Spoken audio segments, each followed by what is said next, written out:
All right, let's dive into some serious mind hacking today. Sounds fun. We're tackling neuro-linguistic programming. NLP?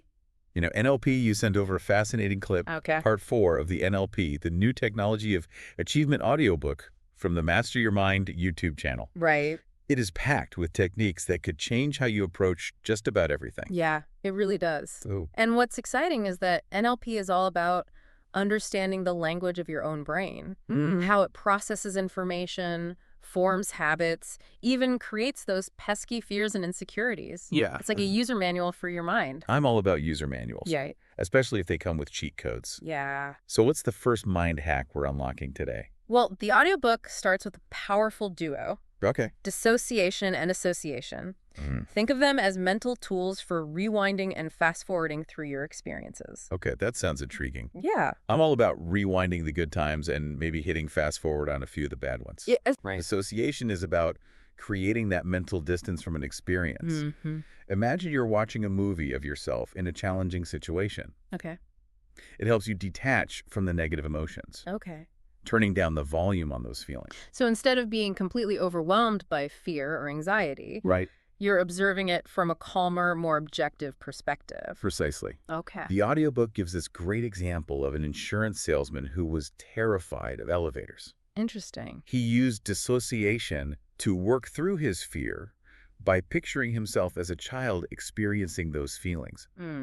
This allowed him to process the fear without being totally consumed by it. That's fascinating. Yeah. It's like he outsmarted his own fear response by changing how he interacted with the memory. Right. So it's not like And on the flip side, trying to we have a manipulate surprise, it or anything. which is all about immersing yourself fully in a positive memory. Okay. You want to bring back those good feelings vividly. The sights, the sounds, even the smells. I can see how that would be powerful for amplifying joy or confidence, Right? like mentally revisiting a moment of triumph before a big presentation or something. Exactly. Yeah. And what's interesting here is the intentional choice. Okay. Do you want to amplify the positive or dwell on the negative? With association and dissociation, you get to choose which memories you give power to. Now, this is where I think it gets really interesting. Okay. The audiobook talks about the fast phobia technique, Right. and it sounds almost too good to be true. It's the surprisingly quick way to rewire your brain's fear response. Okay. Instead of spending years in therapy, you use visualization to disrupt the way your brain typically reacts to a phobia. So how does that actually work? You have to like wear a funny hat and chant or something? No chanting required. Okay. The technique involves visualizing yourself in the fearful situation, Okay. but you watch it in black and white, Oh. and from a detached perspective, almost as if it's happening to someone else. Yeah. Then you play the scene backwards in your mind. Backwards. Super fast. That sounds counterintuitive. It does. Yeah. But our brains love novelty. This technique works because it disrupts the expected pattern of the fear response. Oh, You're basically scrambling the signal, Wow. and that weakens the connection between the trigger and the fear. So you're basically hacking your brain's wiring by doing something unexpected. Right. Does this work for, say, a fear of spiders, or is it more for deeper trauma? The audiobook even mentions using it for trauma recovery, Wow. which is pretty remarkable, but the underlying principle is the same. Okay. Your brain is a learning machine. It can adapt and change quickly, especially when you introduce something novel. That's incredible. Yeah, So no matter how ingrained a fear might feel, right, it's not necessarily permanent. right. There are ways to retrain your brain. Hmm. This is giving me hope for my public speaking anxiety. And remember, a key takeaway here is that your brain learns fast. Okay. You don't need to drag out the process. Okay. Think about how quickly you can pick up a new song or memorize a phone number. Yeah. Your brain is constantly rewiring itself based on new experiences. Okay, so we've talked about managing fears and rewiring those negative responses. Right. But NLP isn't just about dealing with our inner world, right? Absolutely. It also has techniques for improving how we interact with others. And that's where the 3 powerful perspectives come into play. Ooh. There are like mental stances you can adopt Okay. to enhance your communication and understanding of others. Okay. It's almost like having a secret decoder ring for human interaction. Decoder rings. Yeah, I'm listening. So What are these 3 perspectives? the first one is first position, Okay. which is basically your default setting. You're seeing the world through your own eyes, experiencing your own thoughts and feelings. Yeah. Second position involves stepping into someone else's shoes and empathizing with their perspective, Yeah. even if it's completely different from yours. So it's like mentally trading places to understand their motivations and reactions. Exactly. Interesting. And then there's third position, Okay. which is like observing the entire interaction from a neutral, detached standpoint. Yeah. Imagine you're a fly on the wall, seeing the bigger picture without getting caught up in the emotions. Interesting. So first position is about me, second position is about you, Yes, and third position is about us. you got it. Okay. And the fascinating thing is that even brilliant minds like Einstein and Gandhi use these different perspectives to problem solve and come up with innovative solutions. So by consciously shifting between these positions, Right. we can gain a much deeper understanding of ourselves, others, Right. and the dynamics of our relationship. Precisely. Okay. It's about recognizing that there's always more than one way to see a situation. And each perspective offers valuable insight. Okay, this is all making sense. Good. But let's be real. Okay. We all have that inner critic that loves to chime in with self-doubt and negativity. We do.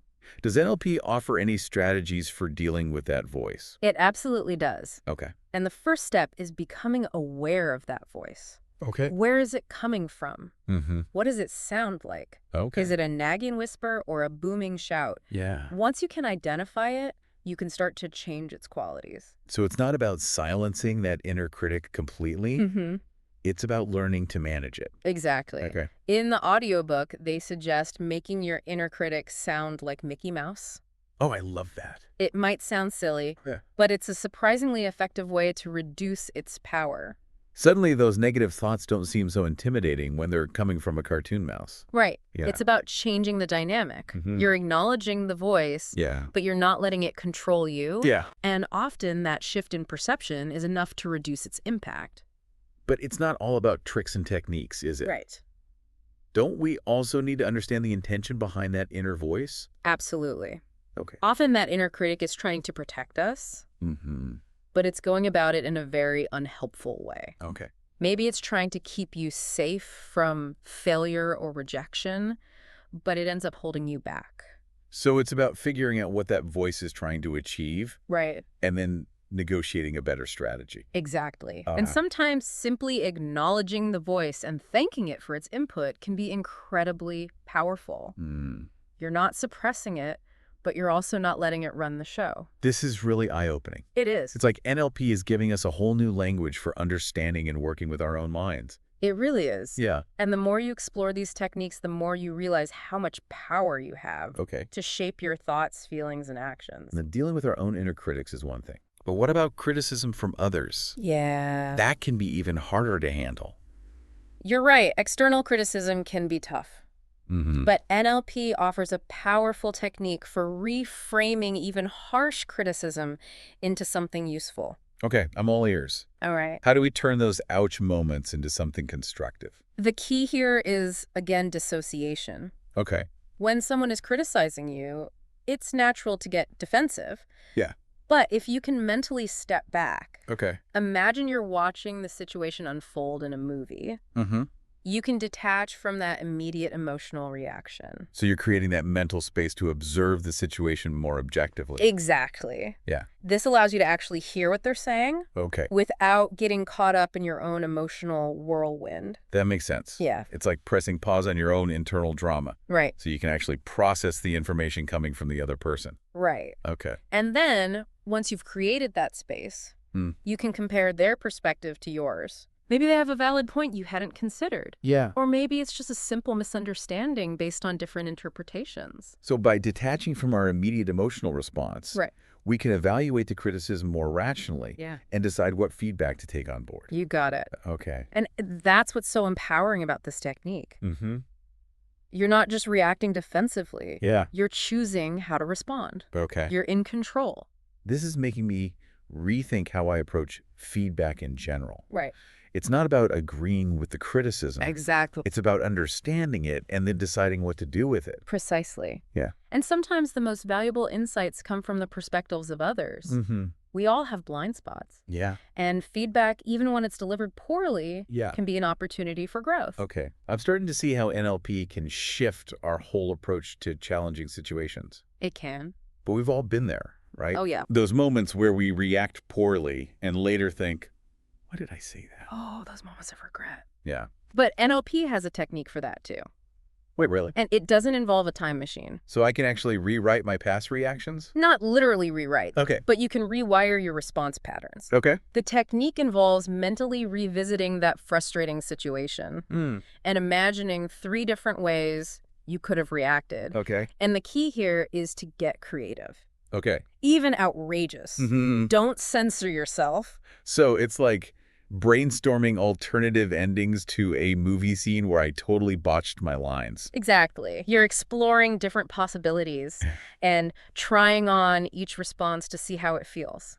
Does it feel better than your initial reaction? This gives you more options for the future, so you're not stuck in the same old patterns. So it's about expanding our repertoire of responses so we have more choices available in the moment. And just like with the fast phobia technique, it's all about rewiring those neural pathways through repeated visualization. Okay. The more you practice these new responses mentally, the more likely you are to access them in real-life situations. Wow. So by practicing these alternative responses in our minds, we're basically training our brains to respond differently in the future. You got it. It's like mental rehearsal for real-life challenges. The more possibilities you create, Yeah. the more empowered you become. Okay. You're not just reacting to life.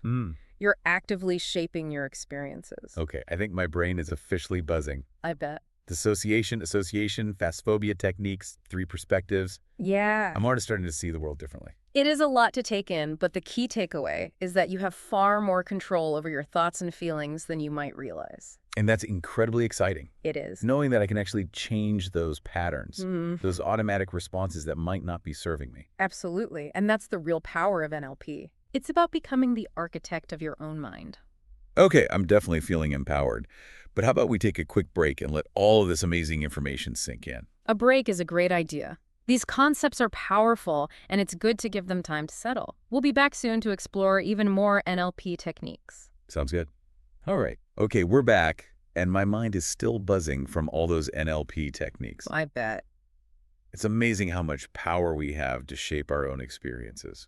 It really is. And one of the things that resonated with me from the audiobook was this idea that anything worth doing is worth doing poorly at first. Oh, I love that. So often we hold ourselves back from trying new things because we're afraid of not being perfect. That's so true. I'm definitely guilty of that. Yeah. The fear of failure can be paralyzing. It can be. But the audiobook makes this brilliant point. Okay. How did you learn to walk? I fell down a lot.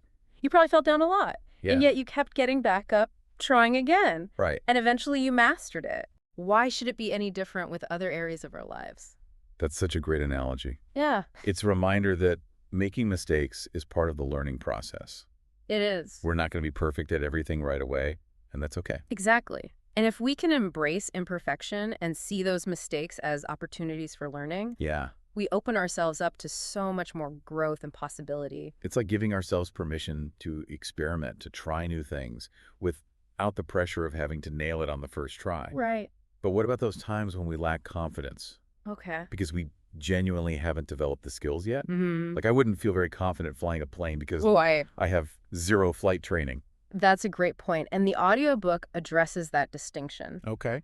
There's a difference between lacking confidence due to self-doubt and lacking confidence due to a genuine lack of skill. Okay. Sometimes we need to build our confidence first, and then the confidence will naturally follow. So it's about figuring out the root of that lack of confidence.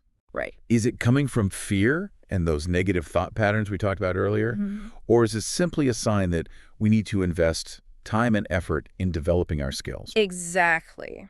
If you're feeling unsure because you haven't yet mastered the necessary skills, the answer isn't to fake confidence. It's to focus on learning, practicing, and gaining experience. I think of like learning to drive. Right. At first, it probably felt overwhelming trying to coordinate the steering wheel, the pedals, and the gears. Yeah.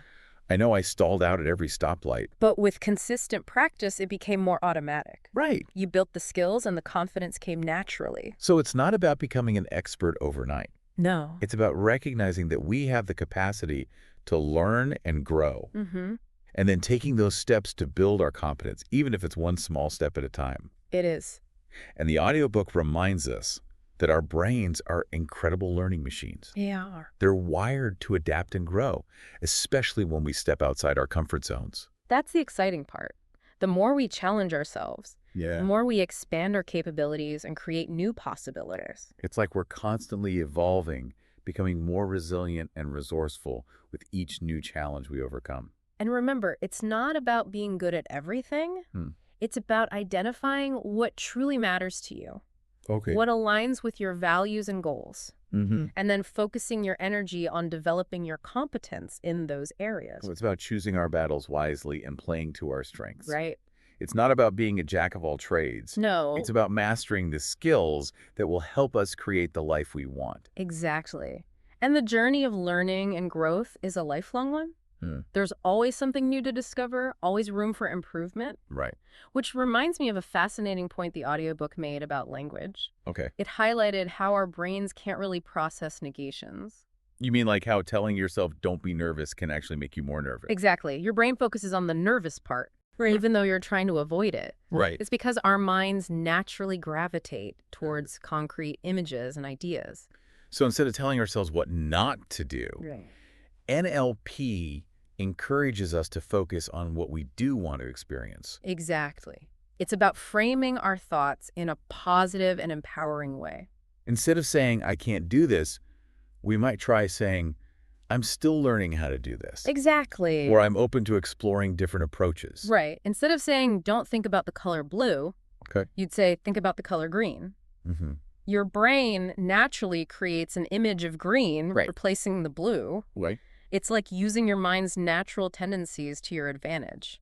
That's such a simple but powerful shift. It is. It's about reprogramming our internal dialogue to be more supportive and encouraging. And it's a great example of how NLP works with the way our brains are wired. Right. We're not trying to fight against our natural tendencies. We're learning to work with them. This is mind-blowing. So instead of denying our emotions or suppressing our thoughts, NLP is about understanding how our minds work. Right. And then using that knowledge to create positive change. Exactly. And one of the most fascinating aspects of NLP is how it emphasizes the power of language. The words we use both internally and externally have a profound impact on our thoughts, feelings, and actions. You mean like how we talk to ourselves and how we communicate with others? Precisely. The audiobook encourages us to become more mindful of our language patterns, to notice the words and phrases that might be limiting our thinking or holding us back. So instead of saying, I can't do this, we might try saying, I'm still learning how to do this. Exactly. Or I'm open to exploring different approaches. By shifting our language, we can shift our perspective and ultimately our reality. It's about creating a more positive and empowering internal dialogue. This is incredible. It's like NLP is giving us a whole new set of tools to navigate the complexities of being human. It does. And, the more you learn about NLP, Yeah. the more you realize that it's not just a set of techniques. It's a way of thinking, a way of approaching life. It's about curiosity, open-mindedness, and a willingness to experiment. It is. It's about seeing challenges as opportunities for growth and embracing the power we have to shape our own experiences. And above all, it's about recognizing the incredible potential that lies within each of us. I love that. Recognizing our own limitless potential. That's a powerful message. But before we get too carried away, is there one final thought, one nugget of wisdom from the audiobook that you think would be valuable for our listener to take away?